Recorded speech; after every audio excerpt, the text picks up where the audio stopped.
Hello everyone, welcome back to Trillo, my YouTube channel. I'm trying to get back to YouTube. Hope you like this video, and without wasting our time, let's begin. All men are not created equal. This was the reality I learned at the young age of 4. The people you look up to aren't always who you thought they were. This was the reality I learned at the age of 10. Now going back to my first point, all men aren't created equal. Well, it's true. After all, throughout heaven and earth, I alone am the honored one. My name is Midoriya Izuku, the chosen successor of Gojo Satoru. My dreams were crushed not once, but twice before I was even in middle school. Once, when I was told that I was quirkless, in a world full of people with quirks. And twice, when the person I looked up to most told me that I could never become a hero. It was as if everything were pointing towards me never fulfilling my dream. Even my childhood friend, Kakin. Well, he wasn't much of a friend back then, but still, one man proved them all wrong. Or rather, one man helped me prove them all wrong. It's fine now. Why? Because I am here. He's so cool. When I get my quirk, I want to be like him too. You should probably give it up. I'm so sorry, Izuku. I'm sorry. I'm sorry. If you want to be a hero that badly, there's a quick way to do it. Hope that you'll be born with a quirk in your next life, and take a swan dive off the roof. I cannot simply say that one can become a hero, even without power. I'm sorry, but you also have to consider what's realistic. What are you talking about, Izuku? You can become a hero. In a world full of people with quirks, I was born quirkless. I was part of the unlucky 20%. I was told to give it up and that I'd never make it, and part of me almost caved in. But when I watched All Might saving people with that unbreakable smile over and over again, I couldn't just stop. I didn't want to, so I did what I could. I studied up on all sorts of heroes, aiming to become the first quirkless student at UA, the same school my hero went to. I didn't let Kakin and his bullying get to me, no matter how bad it got. First, let me tell you about the day I stumbled upon the #1 hero, All Might. Shoe sizes. 10-year-old Izuku knelt down, scaling the imprint with a measuring tape. 26.5 centimeters. He scribbled the information down in his notebook. Because of the quirk of the molten hero, Magma, the man's footprint was imprinted into the cement. A fight between him and a villain had broken out a few weeks ago, and Izuku was there to gather information on it. Damn it, that poisonous bastard really got me, Toshinori Yagi thought to himself, as he staggered through the city of Mizudafu. In the alleyway, behind Izuku, a battered-up All Might suddenly walked out, coughing. They were both silent for a moment as their eyes met, wide with surprise. "What are you, Dash? All Might?" Izuku dropped his notebook. You're All Might." "Oh my god," I dashed. "SHHHH. I don't want to draw a crowd." The blonde man raised a finger to his lips. "Oh, sorry. I just always wanted to meet you." Toshinori wasn't sure how to get the boy away from the scene before Toxic Cloud, the name of the poisonous gas villain, showed up again. Or perhaps worse, if he accidentally reverted back to his other form. Do you want an autograph?" "I don't have much time," dashed. Yes, absolutely." All Might signed his name in Izuku's notebook, who then proceeded to handle the object like a delicate bomb. "I'm going to make this my family heirloom." "All right, well, I have to go now," so dashed. "Wait. I have a question for you." Toshinori coughed into his fist again. "I'm really sorry, but if I don't dash," he was suddenly engulfed smoke, inciting a few coughs from both of them. Once it cleared, Izuku's jaw dropped. The tall, burly All Might had been replaced with the skinny, zombie-like Toshinori Yagi. "What you I dash," Toshinori sighed. "Shit, there goes another person who knows about my other form. You can't tell anyone about this, okay?" Izuku gaped at him for a few more moments before straightening. I won't. But what happened? You are All Might, right?" Toshinori went on to explain his condition to the boy, all while keeping an eye out for Toxic Cloud. Izuku swallowed nervously. This is hard to absorb, but he's still the symbol of peace, even if he can only maintain it for 3 hours. I'm going to have to trust this young boy to keep my secret. Not that I have much of a choice. Did you have something you wanted to ask me? All right. The butterflies in his stomach went even crazier as he summoned the nerve to ask his role model the question he'd been waiting to ask for over 6 years. Do you think that even a quirkless person like me can become a hero? He's quirkless, just like Toshinori felt bad for the boy as he looked up at him with hopeful green eyes. I can't let him lead a meaningless life. If this boy seriously tries to become a pro hero, he won't make it. That's the sad truth of this world. Young boy, without a quirk, you're better off becoming a police officer if you want to help people. I cannot simply say that one can become a hero even without power.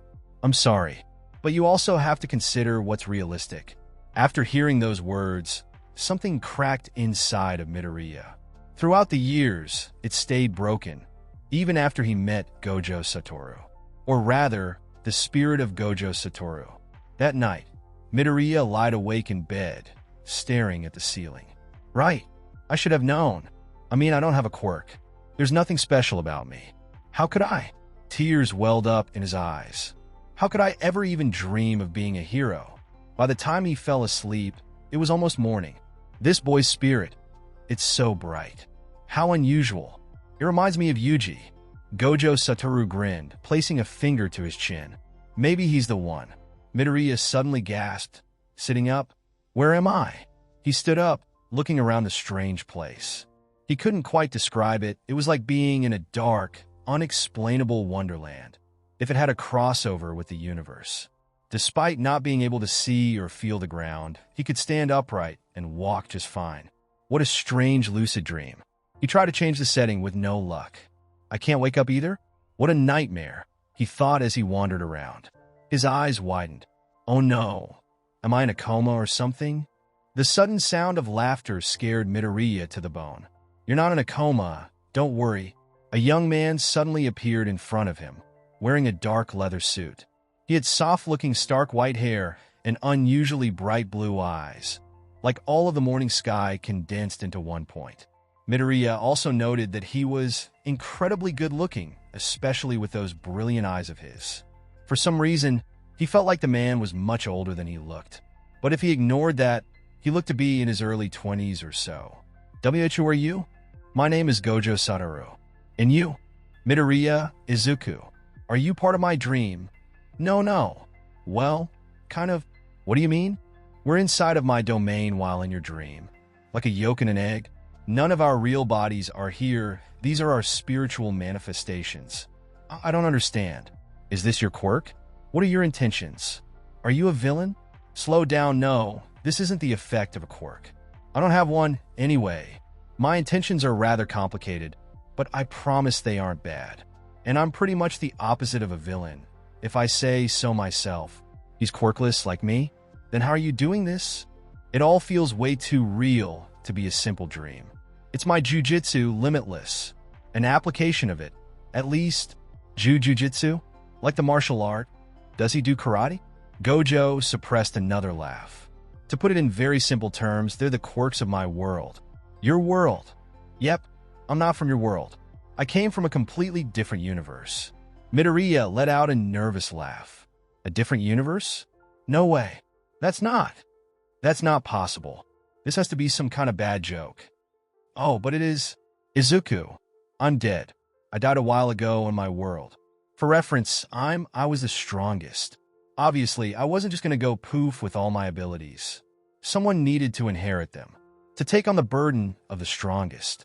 Midoriya swallowed. Where is this going? I tried a few promising-looking people. I remember one with a straw hat, one bubbly kid with a fishing pole, and one with ginger hair. Her eyes were green like yours. What are you trying to say? It's your turn, Izuku. I'm seeing if you're worthy or not of inheriting my power. Inheriting your power? That's crazy. I'm not even. You're not even what? Slowly, Midoriya looked down. I'm not even worthy enough for All Might. The #1 hero. I even got to ask him personally, but he was right. Someone like me can't become a hero. What am I doing? Spilling my life story to this stranger? Gojo leaned down, looking Midoriya in the eye, who was startled by the sudden gesture. Since we're in your head and all, I can see what kind of person you are. And in my book, you're more than worthy. That's coming from the strongest jujitsu sorcerer. Midoriya laughed nervously, though it was more of a miserable one. Me? A hero? It's true that I've always wanted to be one, but I just can't. You're better off picking someone stronger, Gojo-san. I can't even stand up for myself when it comes to Kaken's bullying. How am I supposed to save people if I can't even save myself? What are you talking about? You can become a hero. You can become a hero. Midoriya couldn't bring himself to speak as he absorbed those words. Has anyone ever said that to me before? He was stunned silent for a moment before blushing a bit, momentarily forgetting about his bizarre situation. That's right. Back then, I didn't want my mom to apologize. I wanted to hear those words from her. You really think so? Definitely. I haven't seen a soul as bright as yours in a long time. Oh, thank you. We're getting off topic. Midoriya straightened, trying to make a more serious face. How can I even trust you? Well, that's up to you. I can't force you to accept my power or anything. But we're practically sharing minds right now, so what do you think? Midoriya sighed and closed his eyes, trying to focus on the other man. He tensed. What are these words? No, feelings filling up my head. God, power, strength, infinite, cunning, bright, lighthearted, caring. Midoriya opened his eyes. Inexplicably, he suddenly knew exactly what kind of person Gojo Satoru was. How? I've only known him for like 10 minutes. And yet, well, the man asked. He's been smiling this whole time. He never once frowned or raised his voice. What's the word? I trust you. So, what even is your power? And how do I pass this test you mentioned? Gojo grinned. You already passed. Wait, what? But I didn't even do anything. Let me explain my pupil. Right now, we're in my domain, unlimited void. Normally, a human being would be frozen in place, unable to move at all. You woke up and walked around like it was nothing. He gaped at him. Moving was the test. Basically, yeah. Midoriya took an experimental step forwards. But this just feels like normal walking. Are you bluffing? Of course not. Want me to kidnap someone to show you? Midoriya's sweat dropped. No thanks, I'm good. Izuku, is that Dash? Looks like your mother is trying to wake you up. You have. Gojo checked his non-existent watch. 15 minutes before school starts. Midoriya shot up. What? Oh, Izuku, you hardly ever sleep in. So I thought, never mind, school starts in 15 minutes, Inko said, looking at her son worriedly. Mom, I already made some toast downstairs. Hurry up and get changed, she said, leaving the room. Midoriya placed a hand on his forehead, frowning. Oh, it was a dream after all. He sighed, getting out of bed. I should have known. There's no way I would be that lucky, getting powers for free. It wasn't a dream. He dropped his backpack, looking to his right. Gojo Satoru was leaning against the wall, arms crossed. Go, Gojo-san? He looks kind of transparent, he absent-mindedly noted. You better hurry. There's 10 minutes left on the clock. What do you mean I have to go? Midoriya grabbed a slice of toast on the way out, barely remembering to put his shoes on. Have a nice day, sweetie. Stay away from villain attacks. Have a nice day, sweetie. Stay away from villain attacks. Gojo imitated. Such a caring mom. Get her something nice for Mother's Day. He floated next to Midoriya, arms behind his head. Gojo-san, are you real? My mom didn't even notice you, Midoriya asked as he ran, attempting to wave a hand through the man's body. His arm went right through. I'm just a spirit. Everything passes through me. And since you're my new host, you're the only one who can see and hear me. Oh, so that's why he looks transparent. Host? Of my power. Midoriya stopped at a crosswalk, waiting for the walking light to turn green while jogging in place. Gojo hovered upside down. You're going to be late. Midoriya made a gloomy expression. Don't remind me. This is totally going on my permanent record. Oh, this is the perfect time to test out your new powers. Midoriya nearly tripped on the road. My what? Your powers. Since you passed, I gave you my dormant abilities. So, there's no weird ritual or anything that we have to do. No summoning circles, or ancient markings, or foreign chants. No. What kind of fantasy series have you been reading? Wait, besides that, how do I use them? They came to a stop next to an empty alleyway. Gojo floated down to ground level, standing in front of Midoriya. Listen closely, Izuku. Right now, despite having access to all of my previous abilities, you have no idea what they are, what they do, and how to use them. He held his index finger up. I'll have you know that they are powerful beyond your imagination. If you had full knowledge on how to use them, you might be the most powerful person on this earth. So you have to be incredibly cautious when using them. That's also another reason why I chose you. I had a feeling you would be careful, and that you would only use them for good. So don't pull an Anakin on me and turn to the dark side, okay? I would never. My goal in the first place is to become a hero, to help people. Midoriya said, flustered. The most powerful person on Earth. No way. Gojo-san was that strong? Well, that's good to know. Anyway, moving on to your powers, there are two types. Limitless and Six Eyes. I'll teach you about them later, but for now, we just need long-distance teleportation. There's two of them? Midoriya couldn't help but get excited. You can teleport? Among others, yes. It's one of the applications of Limitless and deals with spatial manipulation. If you train enough, you'll be able to teleport other people too. Basically, just focus on where you want to go and stay focused on that location. Otherwise, you might end up somewhere completely random. Once I ended up in the middle of Greece. And if you want it to be somewhere specific, make sure you include that. Otherwise, you might appear in a toilet. And stay on the ground unless you want to fall from 400 feet in the air.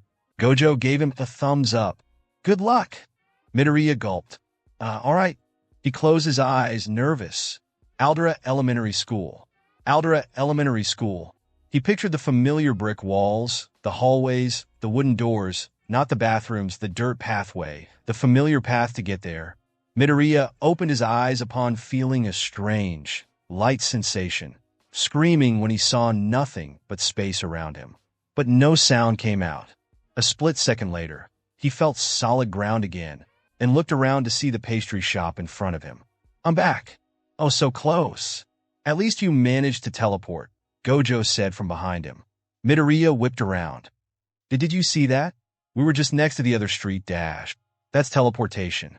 It might seem like a few moments to us, but to the outside world, it was barely even a second. But this is the pastry shop a few blocks away from my school. You probably lost track of your thoughts. Try again. Midoriya took a deep breath, focusing on the gates right outside of the school. It took a few tries to get it right again, but he went through the weird, dark space once more before appearing at the exact place he was thinking of. Thankfully, none of the people or another student, God forbid, walking by saw him.